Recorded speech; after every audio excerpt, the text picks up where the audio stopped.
Assalamualaikum warahmatullahi wabarakatuh.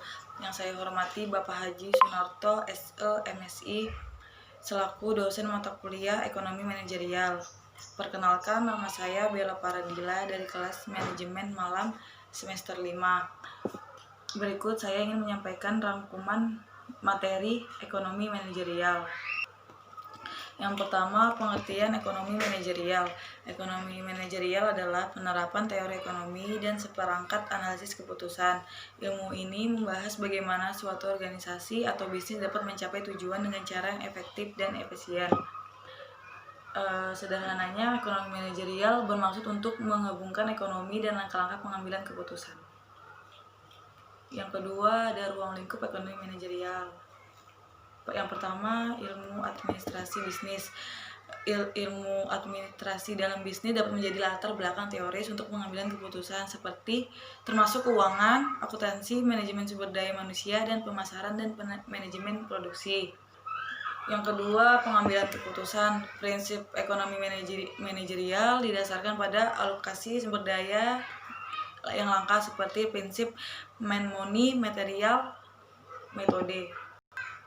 Yang ketiga, teori ekonomi. Keberadaan teori ekonomi ini dapat menjadi referensi untuk pengambilan keputusan. Teori ekonomi itu sendiri terdiri dari teori ekonomi makro dan ekonomi mikro. Ekonomi mikro mencakup seperangkat teori tentang pengambilan keputusan berdasarkan perilaku ekonomi seperti pemilik sumber daya, sistem perdagangan bebas, dan konsumen individu. Sementara teori makro membahas sistem pengambilan keputusan berdasarkan output, pendapatan, investasi, konsumsi, lapangan kerja, dan agregat ekonomi. Yang ketiga, ada peran dan tujuan ekonomi manajerial. Contohnya yang pertama, mengatur keuangan. Dengan ekonomi manajerial dapat digunakan untuk mengatur sistem keuangan yang baik. Ekonomi manajerial penting untuk mengidentifikasikan biaya mana yang penting dan biaya mana yang tidak perlu.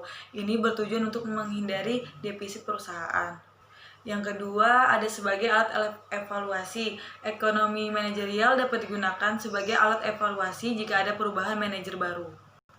Yang ketiga, ada membantu manajer menyelesaikan masalah. Ekonomi manajerial sangat membantu sebagai analisis dalam membuat keputusan yang dibuat oleh manajer.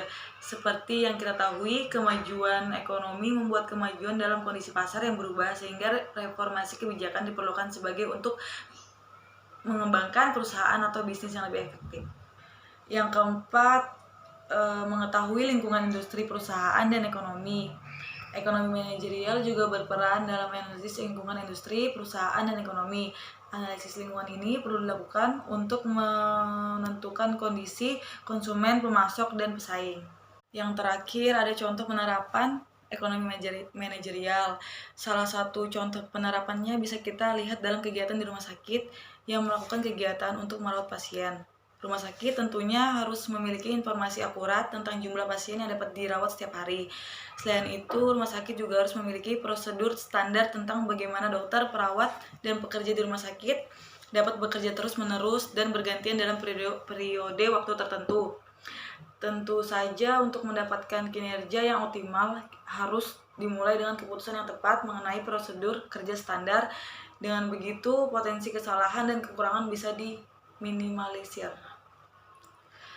Jadi dapat disimpulkan, ekonomi manajerial merupakan wawasan gabungan antara teori ekonomi dan pengambilan keputusan yang dapat digunakan untuk melakukan analisis dan pengambilan keputusan yang menguntungkan bagi perusahaan. Fungsinya antara lain sebagai alat analisis, pengambilan keputusan yang tepat bagi kemajuan perusahaan. Dalam dunia bisnis, sistem ini sangat penting dalam untuk pengembangan usaha secara menyeluruh. Selain itu, Anda juga harus mengelola pembukuan usaha yang baik untuk membuat rencana bisnis lebih matang dan berdasarkan laporan keuangan.